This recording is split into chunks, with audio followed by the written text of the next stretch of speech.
The world bank থেকে সহায়তা এসেছে এই কৃষকদের জন্য।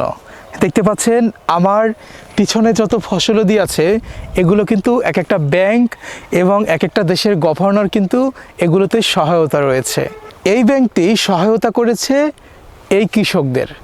তাই আমি বর্তমানে যেই প্রধানমন্ত্রী বাংলাদেশে এসেছেন তাকে বলবো আপনারাও প্রতিটা কৃষকদের জন্য ফোকাস করুন, প্রতিটা কৃষকদের প্রতি নজর দিন, যাতে করে তারা আর্থিক সহায়তা পেয়ে বড় বড় প্রজেক্টগুলো হাতে নিতে সাহস পায়। আমার পাশে দেখতে পাচ্ছেন আলু খেতে কিন্তু আলু ফলছে।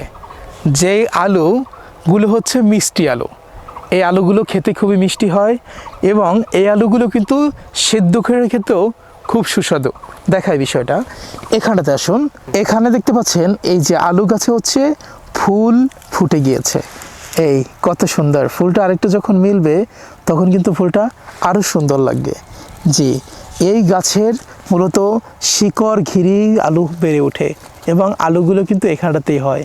দেখতে পাচ্ছেন এই যে প্রজেক্টটা, এখানটাতে কিন্তু ক্ষেতগুলো একদম লাইন বাই লাইন কিন্তু তৈরি করা হয়েছে, সরু পথ ধরে গিয়েছে আলুর ক্ষেতগুলো, আর এগুলোর ভিতরেই থোকায় থোকায় আলু হবে মাটির নিচে। দেখতে পাচ্ছেন এই ক্ষেত থেকে আলু হয়ে সেই আলুগুলো দেশের বিভিন্ন জায়গায় চলে যাবে, বিভিন্ন জায়গায় এক একটা জেলায় জেলায় চলে যাবে এই আলুগুলো।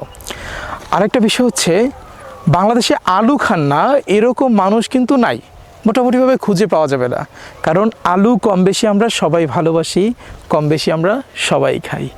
জি, তো দেখালাম আপনাদেরকে আলুর প্রজেক্টে। ভিডিওটি ভালো লাগলে অবশ্যই লাইক করবেন এবং শেয়ার করে দিবেন। ধন্যবাদ।